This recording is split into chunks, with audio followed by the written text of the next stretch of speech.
The O.P.Q has returned. The fan favorite assault rifle can now be obtained at level 72, and hot damn, it shreds. So the question is, which Vault Hunter can O.P.Q the best? Let's get to it. First up is Zane, and to be straightforward, he's clean and pure, amazing with this thing. He gets the Mantis Cannon for easy action skill N next to mags, his barrier, which adds amp damage, not to mention protection from the O.P.Q's electric bursts at a close range, crazy gun damage, crazy crit damage, accuracy, and he can consistently freeze enemies with critical hits. He does quite well for himself. Now with Zane, I'm using the O.P.Q with next to mags, incendiary, and corrosive. I'm running the Sing Dead class mod, which I was lucky enough to get weapon damage and assault rifle damage on, and a stopgap with action skill start, activate any effects that trigger on show break or fill. I know I don't really need that with the protection from barrier and all, but I tried to avoid using the Revolter shield just to show that Zane don't really need it. I'm also using the Pearl of Knowledge, which I use for all the Vault Hunters. And keep in mind, I'm switching the action skill element on grenades at certain points, depending on the enemies I'm facing as well. So yeah, this thing is powerful in the hands of Zane. The cryo freezes are helpful, no doubt. And the amp damage with the crit damage that Zane gets are incredibly potent. Yeah, look at that.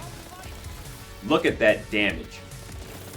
Not to mention, like I said before, Zane doesn't have to worry about those shielded enemies that reflect bullets, or firing at enemies that get too close. But we all know that Zane is amazing with gun damage, so let's move on to the next Vault Hunter. Next up, let's look at Amara. Now, Amara is great because she can inflict elemental damage through her skill tree, just by switching up depending on the enemies you're facing. So for Amara, I went with the O.P.Q with after using Face Slam, weapon damage is increased by 300% because it's way stronger than next to mags. And I'm using the Revolter shield alongside this Death's Blessing mod. Now, I tried not to use the Revolter shield for extra damage on the Vault Hunters unless I had to, but Amara really needs it, and I'll show you why. This is Amara's O.P.Q without the Face Slam and Revolter proc, and this is with it. Yeah, huge difference. And since Amara doesn't really get gun or critical damage boosts through her skill tree, she really benefits from the Revolter. And I don't know, the 300% boost after Face Slam might be enough in most cases without the Revolter, but this is the way I use the O.P.Q when I recorded the footage, so whatever. And yeah, one benefit Amara does have in this case is that she doesn't have to run next to mags, which frees her up to use the Face Slam anoint on some weapons, which is very powerful. It actually kind of surprised me just how powerful it is, so give this anoint a try on any weapon to see what I mean. One thing I should expound upon a little further is that after the 300% damage wears off, the O.P.Q is pretty weak with Amara, what with the lacking elemental and splash damage and all. But once you get the 300% damage, and if you can get the 150% damage from a Blessed Orb, the O.P.Q just may be the most powerful with Amara. And that's why I'm using Avatar from the blue tree, so I can spam my action skill more often. Now let's look at Flak.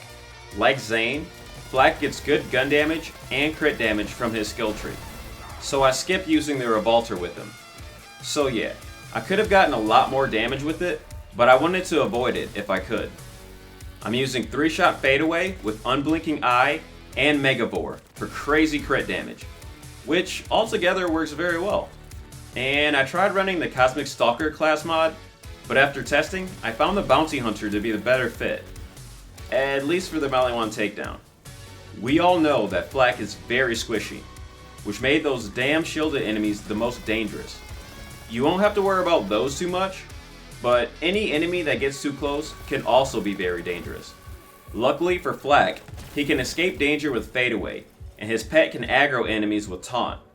So if you're alert, and if you can get your action skill back up quickly, you'll do fine.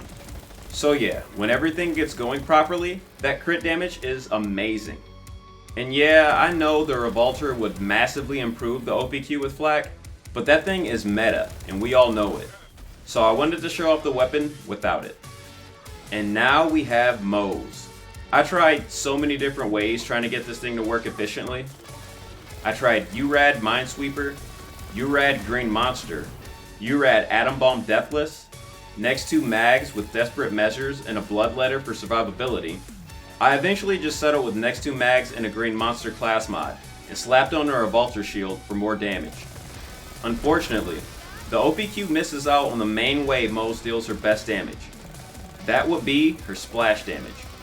The O.P.Q doesn't really get splash damage, except for the electric burst, so I really had to be careful around the shield guys, or any enemy that insisted on getting in my face. And going against stuff like the Kraken and Wotan, these guys resist fire damage and don't care about the Minesweeper, so that was a bust. So although I tried to avoid using the Revolter where I could, I felt like I had to use it with Moze. And I find that hopping in and out of Iron Bear is more consistent for next 2 mags and the Revolter Shield Shock Infusion than waiting for Iron Cup to kill itself with the grenade launcher. Unfortunately, the O.P.Q isn't all that great with Moze. That feels weird. Almost dirty to say. It's weird to think that this amazing Slayer rifle isn't that great. But I feel that with Moze, there's better options. Perhaps a weapon that comes with an inherent element and deals splash damage so you can forgo the Green Monster if you want, and you don't have to rely on the Revolter to pick up extra damage. But yeah, Green Monster with the Revolter Shield and next 2 mags is the best way to utilize the O.P.Q with Moze. At least for the harder content in the game. So the O.P.Q. Which Vault Hunter can O.P.Q the best?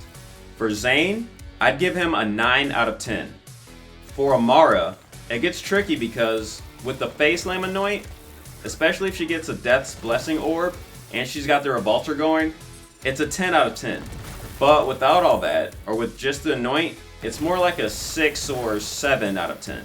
So I'll rank her at an 8. Flak gets a solid 8 out of 10.